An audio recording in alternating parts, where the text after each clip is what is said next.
Hello friends, मनोशाद और आप देख रहे हैं हमारे पर्सनल एक्सपीरियंस पोलैंड। फ्रेंड्स, आज की वीडियो में जो बना रहा हूँ ये स्लोवेनिया के प्रोसेस के लिए अपडेट है पूरा। तो स्लोवेनिया में जो प्रोसेस होता है वो कैसे होता है, क्या क्या डॉक्यूमेंट्स की रिक्वायरमेंट होती है, क्या क्या आप लोगों को फॉलो करना होता है, क्या क्या चीज़ें आपकी, पूरा स्टेप बाय स्टेप इस वीडियो में बताऊंगा आपको। और आप लोग को इंशाल्लाह स्लोवेनिया के प्रोसेस के लिए कोई दिक्कत नहीं आएगी अगर आप इस वीडियो को फॉलो करेंगे। तो फ्रेंड्स, टाइम ख़राब ना करके वीडियो को स्टार्ट करते हैं। बस एक बात कहूँगा, ज़्यादा से ज़्यादा लोगों को शेयर करिएगा, दोस्तों को जो अभी स्लोवेनिया का प्रोसेस करने वाले हैं या जिन्होंने स्टार्ट कर दिया है प्रोसेस, उन लोगों को शेयर करिएगा ताकि वो वीडियो को देखेंगे और आगे अच्छे से समझ सकेंगे। और जो उनसे ऑफिस में जहाँ भी उन्होंने अप्लाई किया है, जो उनको वो सही प्रोसेस बता रहे हैं कि नहीं बता रहे हैं, वो भी वो अच्छे से समझ के उनसे बात करने में उनको आसानी हो जाएगी। तो फ्रेंड, चलिए वीडियो को स्टार्ट करते हैं। तो देखिए, पहला स्टेप क्या होता है कि अगर आप कहीं से अप्लाई कर रहे हैं तो प्रोसेस का आपको स्किल है कि नॉन स्किल है, ये देखना है कि आप स्किल में जा रहे हो या नॉन स्किल में जा रहे हो। ठीक है, अब स्किल वाले के लिए क्या क्या डॉक्यूमेंट्स लगते हैं, जैसे कि सिर्फ 4 डॉक्यूमेंट्स की इसमें ज़रूरत होती है। और बहुत इंपॉर्टेंट चीज़ है मेडिकल। अभी कई लोगों ने मुझे मैसेज डाला कि भाई मेरे एजेंट कह रहे हैं, मेरे ऑफिस वाले कह रहे हैं कि आपका मेडिकल पहले होगा, और मेडिकल होगा उसके बाद आपका उसमें प्रोसेस होगा, फिर अपॉइंटमेंट आएगी। तो भाई देखिए, मेडिकल आज तक तो मैंने तो नहीं कराया भाई, किसी भी बंदे का मेडिकल नहीं किया, क्योंकि ज़रूरत ही नहीं है। अब लोग क्या करते हैं कि मेडिकल करने में पैसे आ जाते हैं, कहीं भी सेटिंग है या जो भी लोग सेटिंग करके रखते हैं ना, तो मेडिकल करने के लिए दिया। अब उसमें क्या है कि 10,000, 12,000, 14,000, 15,000 तक लोग लेते हैं। 2-3 हज़ार का मेडिकल कराया, बाकी पैसे अपने पास आ गए, जबकि उसकी ज़रूरत ही नहीं है, उसकी ज़रूरत है ही नहीं मेडिकल की, सबसे पहली बात। तो भाई जो लोग भी मुझे कांटेक्ट करते हैं, जिन्होंने मुझे सवाल पूछा था, उनको जवाब मिल गया कि मेडिकल की कोई ज़रूरत नहीं है। अब फर्स्ट स्टेप चालू करते हैं कि अगर आप स्किल में जा रहे हैं या नॉन स्किल में जा रहे हैं। नॉन स्किल वाले को सिर्फ एक डॉक्यूमेंट्स की ज़रूरत नहीं पड़ती है, जो कि होता है एक्सपीरियंस सर्टिफिकेट। वो अलग से बनता है, क्योंकि बनवा सकते हैं कि भाई कोई वेयर हाउस का है या ऐसा अगर कंपनी को रिक्वायरमेंट है तो उन्होंने बनवा के लगा दिया। ठीक है, स्किल वर्कर्स को एक्सपीरियंस की ज़रूरत पड़ेगी। जैसे कोई ट्रक ड्राइवर है, उनको लाइसेंस की ज़रूरत भी है, और इंडियन लाइसेंस, बहुत से लोग गल्फ लाइसेंस भी मांगते हैं कि उनको एक्सपीरियंस अच्छा है कि नहीं है, तो गल्फ लाइसेंस की ज़रूरत पड़ती है, इंडियन लाइसेंस की ज़रूरत पड़ती है, आईडीपी होना चाहिए, यानी कि इंटरनेशनल लाइसेंस परमिट वो होना चाहिए। ठीक है, अब इसमें क्या डॉक्यूमेंट चाहिए सीरियल से बताता हूँ। पहले तो फर्स्ट आपका पासपोर्ट हो गया, फ्रंट एंड बैक, और ये सब चीज़ें अपोस्टल होती हैं। जितनी चीज़ें मैं बता रहा हूँ सब चीज़ें अपोस्टल होती हैं, फ्रंट एंड बैक। अब मैं स्क्रीन पे दिखा भी दूंगा कि अपोस्टल कैसी होती है और पासपोर्ट को कैसे अपोस्टल करना है। पासपोर्ट की कॉपी भी अपोस्टल होती है इसमें। तो फर्स्ट तो आपका पासपोर्ट हो गया, और एजुकेशन सर्टिफिकेट हो गया, 10th क्लास का, 12th क्लास का, जो भी लगा है, मैं 10th का लगाता हूँ, वो भी अपोस्टल होगा। पासपोर्ट की कॉपी भी अपोस्टल होगी। एक्सपीरियंस सर्टिफिकेट है तो वो भी अपोस्टल होगा। और आपकी पीसीसी, देखिए पीसीसी कोई सी भी हो चलती है, लेकिन ज़्यादातर मैं इस्तेमाल करता हूँ एसपी ऑफिस, जो लोकल वाली होती है ना, थाने वाली, वो मैं इस्तेमाल करता हूँ। और पासपोर्ट ऑफिस वाली भी होगी तो कोई इशू नहीं, चलती वो भी है, क्योंकि पासपोर्ट ऑफिस वाली में ना टाइम होता है 6 महीने का, और ये वाली जो होती है ये 3 महीने की होती है, इसलिए दोनों चल जाती है, कोई दिक्कत नहीं है उसमें। अब ये डॉक्यूमेंट्स हो गए, ये सब चीज़ें आपकी अपोस्टल हो गई। पहले क्या होता है कि आप पीडीएफ दे सकते हैं, विदाउट अपोस्टल पीडीएफ दे सकते हैं, आपका प्रोसेस स्टार्ट हो जाएगा। ठीक है, और उसमें आपका परमिट वगैरह वहाँ पे सब अप्लाई हो जाएगा। अप्लाई होने के बाद आपका प्रोसेस कैसे चलता है, अब वो बात करते हैं। अभी डॉक्यूमेंट्स की बात हो गई, अब बताता हूँ कि आपको अपॉइंटमेंट तक का क्या सिस्टम है। देखिए, डॉक्यूमेंट्स आप भेजते हैं अपनी कंपनी को, ठीक है, सब अपोस्टल वगैरह करके आप भेज देंगे। अब उसके बाद आपको पहला पेपर क्या आएगा, सब स्क्रीन पे दिखाऊंगा, और कॉन्ट्रैक्ट आता है। ठीक है, तो जो मैं हाइक कर दूँगा तो वहाँ पे आपकी डिटेल जो होगी वो हाइक की हुई, वो समझ जाइएगा कि वहाँ पे आपकी डिटेल आपकी आती है। तो कॉन्ट्रैक्ट लेटर आएगा, और आपको एक पेपर जो मैं साइड में दिखाऊंगा वो आएगा। ये सब आने के बाद आपको एम्बेसी में वो सारे डॉक्यूमेंट्स वहाँ से फॉरवर्ड कर देते हैं एम्बेसी को। फिर एम्बेसी अपने टाइम पे जो भी उनके पास स्लॉट होती है वो स्लॉट देती है। अभी जनवरी में बताता हूँ, अभी इस टाइम पे बहुत से लोगों को अपॉइंटमेंट की लेट होगा, तो अभी इस टाइम स्लॉट नहीं है एम्बेसी के पास, स्लॉट अवेलेबल नहीं है, इसलिए अपॉइंटमेंट नहीं आ रही। मेरे भी कुछ बंदे हैं, उनकी भी अपॉइंटमेंट वेट है, स्लॉट ना होने की वजह से अपॉइंटमेंट नहीं मिल पा रही है। मिल जाएगी, कोई इशू नहीं। तो उस टाइम फिर अपॉइंटमेंट आती है, ठीक है। जब वहाँ से आपकी कंपनी, जो एम्प्लॉय आपका कंपनी है, वो वहाँ से आपके अपने डॉक्यूमेंट्स फॉरवर्ड करते हैं, एम्बेसी में अपलोड कर देते हैं। वो लोग अपने टाइम के हिसाब से आपको अपॉइंटमेंट देते हैं। फिर आपको अपॉइंटमेंट जब आ जाती है तो बाई मेल आती है उनको, वो आपको स्क्रीनशॉट भेज देंगे। अपॉइंटमेंट आने के बाद आपको एम्बेसी में जाना होता है, स्लोवेनिया एम्बेसी जो कि दिल्ली वसंत विहार में है, वहाँ जाना होता है। और नेपाल के जो भाई होते हैं, नेपाल क्लाइंट जो होते हैं, नेपाल के बंदे जो होते हैं, उनको अपोस्टल की दिल्ली में आके नेपाल एम्बेसी से अपोस्टल करवाना पड़ता है, अटेस्टेशन। इंडियन बंदे तो अपोस्टल करा के डायरेक्ट कर लेते हैं काम, लेकिन ये नेपाल के बंदों के लिए भी एक इसमें इंफॉर्मेशन आ गई कि वो क्या करते हैं कि 1 दिन पहले से 2 दिन पहले दिल्ली में आके और अपना अपोस्टल वहाँ जाके अपनी दिल्ली उसमें नेपाल एम्बेसी में जाके वहाँ से अटेस्टेशन करा के अपनी डेट पे फिर एम्बेसी में जाए। तो उनको अपॉइंटमेंट मिलती है fingerprint plus apostle, fingerprint for attestation, sorry, उसमें अपॉइंटमेंट में अपोस्टल नहीं लिखा होता है, फिंगरप्रिंट प्लस अटेस्टेशन ऐसे लिखा होता है उसमें डेट में जो उनकी अपॉइंटमेंट आती है एम्बेसी की।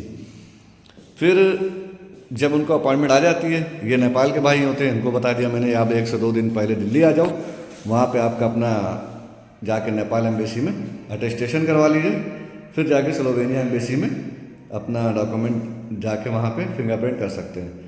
अब वहाँ पे क्या क्या लेके जाना है एम्बेसी में?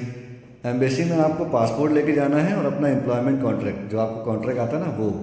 ये मैं इसलिए बोल रहा हूँ कि जिनके फिंगरप्रिंट होता है उनको तो कोई पूछेगा नहीं कुछ, वो सिर्फ फिंगरप्रिंट होगा और आपको भेज दिया जाएगा। लेकिन जिनका इंटरव्यू होता है उनसे वहाँ पे ऑफिसर पूछता है कि आपका वेयर योर एम्प्लॉयमेंट कॉन्ट्रैक्ट, तो वो आपको उसी टाइम बताना नहीं होता, बल्कि आप निकाल के फटाक से दिखा दो, लेट मत करो। और कोशिश करिए कि आप लोग इंग्लिश पे अच्छे से तैयारी करके जाएं, ताकि आपका इंटरव्यू क्लियर हो जाए और आप लोग की टीआरसी आने में टाइम ना लगे। और टीआरसी देखिए, जैसे मान लीजिए सपोज करिए कि आपको 5 जनवरी को आपका बायोमेट्रिक हो गया, तो 5 जनवरी को अगर बायोमेट्रिक और आपका फिंगरप्रिंट हुआ या इंटरव्यू हुआ तो 3 महीने आप काउंट कर लो, 3 महीने के अंदर अंदर आपको टीआरसी आ जाती है। नहीं भी आती तो 3 महीने के अंदर आ जाती है। अब बहुत से लोग बंदे बता रहे हैं भाई नवंबर में मेरा बायोमेट्रिक हुआ था, किसी का अक्टूबर में हुआ था। तो अब ये अपडेट भाई आपकी कंपनी ही आपको दे पाएगी।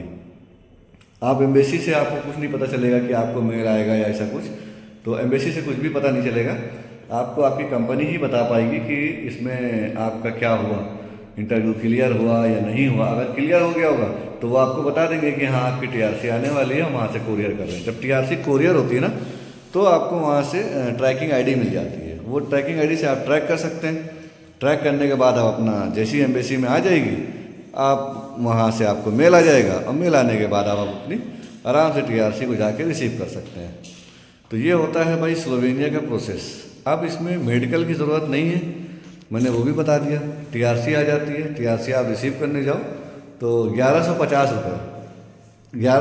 रुपये आपको ऑनलाइन वहाँ पे अंदर पेमेंट करना होता है जब टीआरसी रिसीव करने जाते हैं। अगर आप ऑनलाइन नहीं चलाते हैं फिर आपको बैंक जाना पड़ेगा, बैंक में थोड़ा भटकना पड़ेगा इधर उधर। तो कोशिश करिए कि आप लोग ऑनलाइन लेके जाइए, अपना सब सिस्टम मोबाइल में चालू करके फटाक से वहाँ 1150 रुपये अपना स्कैन करिए, पेमेंट डालिए, टीआरसी लीजिए, बाहर आ जाइए। ठीक है। अब बहुत से लोगों ने भाई एक सवाल और पूछा था, छोटा सा है लेकिन बता देता हूँ। बहुत से लोग बाहर से आते हैं ना, तो वो पूछते हैं भाई वहाँ पे बैग रखने का जगह है, कोई टेंशन तो नहीं है? भाई देखिए, एम्बेसी में वहाँ पे अंदर नहीं है कोई जगह, रोड है, रोड पे ही साइड में वॉचमैन का वो बना हुआ है कमरा, और वहाँ पे वॉचमैन है, वो आपको स्टेप बाय स्टेप अंदर भेजते हैं। साइड में कुर्सियाँ पड़ी हुई है, वहीं पे आप अपना सामान रखो, कोई दिक्कत नहीं, कोई छुएगा नहीं, कोई कुछ नहीं।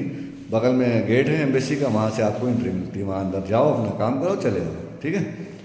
तो फ्रेंड्स देखिए, अब मैं एक बार रिपीट करता हूँ शुरू से। आपका प्रोसेस का भी हो गया, आपका डॉक्यूमेंट्स क्या क्या लगते हैं वो भी बता दिया, अपोस्टल का भी बता दिया, और आपका टीआरसी की टाइमिंग भी बता दी, और नेपाल के बंदे की भी बता दी, बांग्लादेश वाले भी, नेपाल वाले को भी बता दिया, अटेस्टेशन सबका है, और आपका टीआरसी बता दिया, ट्रैकिंग आईडी भी बता दी, और बाहर सामान रखने का पूरा स्टेप बाय स्टेप सब चीज़ें जो थी वो बता दी।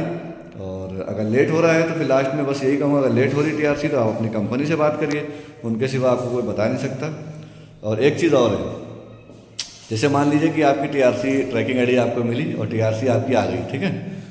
टीआरसी आने के बाद आपने ट्रैकिंग में देखा कि हाँ आपकी टीआरसी दिल्ली एम्बेसी में आ गई है, आपको दिख रहा है।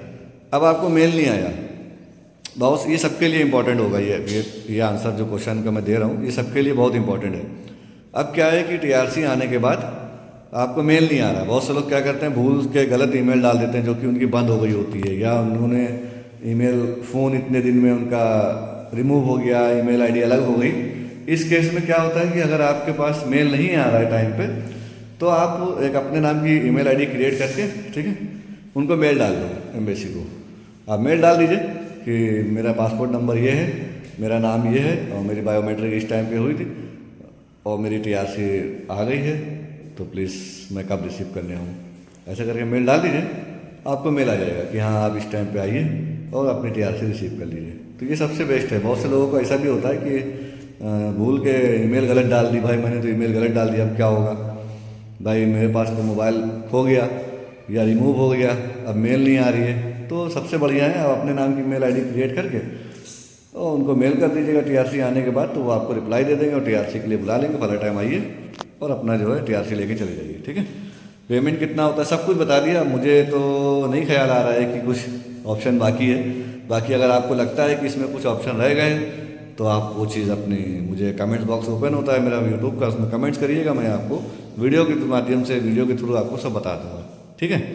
तो फ्रेंड्स, दुआओं में याद रखें, दुआ करिए मेरे लिए भी काम अच्छा रहे, कोई दिक्कत ना आए, और दुआ करिए सारे भाइयों को जिन्होंने अप्लाई किया, कहीं से भी अप्लाई किया है, उनके लिए भी दुआ करिए, वो भी बता दें कि उनका मतलब अच्छे से काम हो जाए, कोई कहीं फंसे ना।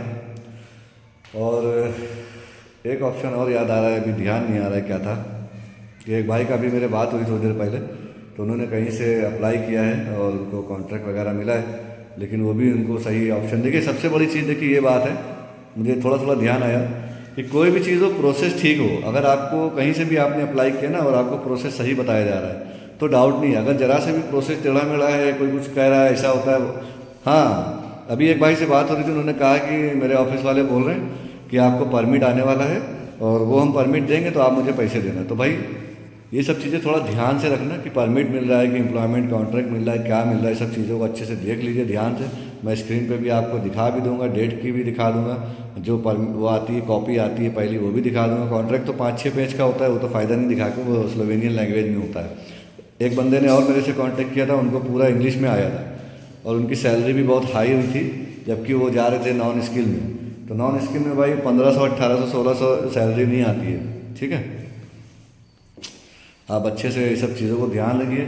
इंग्लिश में होता है तो भाई कोई भी टाइप करके दे सकता है, बहुत सजा के दे सकता है। आप इसमें देखिए ध्यान रखिए, कोई भी चीज़ जब मिलती है ना तो वो बहुत बनी हुई होती है, एडिट करी हुई, मतलब बहुत खूबसूरत सी, उसमें ऊपर लोगो वगैरह लिखा हुआ, हर अल्फ़ाबेट को हाईलाइट किया हुआ बोल्ड में, है ना। तो ये सब चीज़ों पे थोड़ा शक होता है, इस पर ध्यान रखिएगा। और अभी सारे ऑप्शन हो गए, सारे क्वेश्चन हो गए, सारे आंसर हो गए। तो फ्रेंड्स दुआ करिए सबके लिए और मेरे लिए भी। वीडियो को ज़्यादा से ज़्यादा शेयर करिए, लाइक करिए, कमेंट्स करिए, जो भी क्वेश्चन हो आपका कमेंट्स करिए, मैं आपको जवाब दूंगा, ठीक है। चलिए फ्रेंड्स, मिलेंगे फिर अगली वीडियो में आपके दोस्त नौशाद। अल्लाह हाफिज़।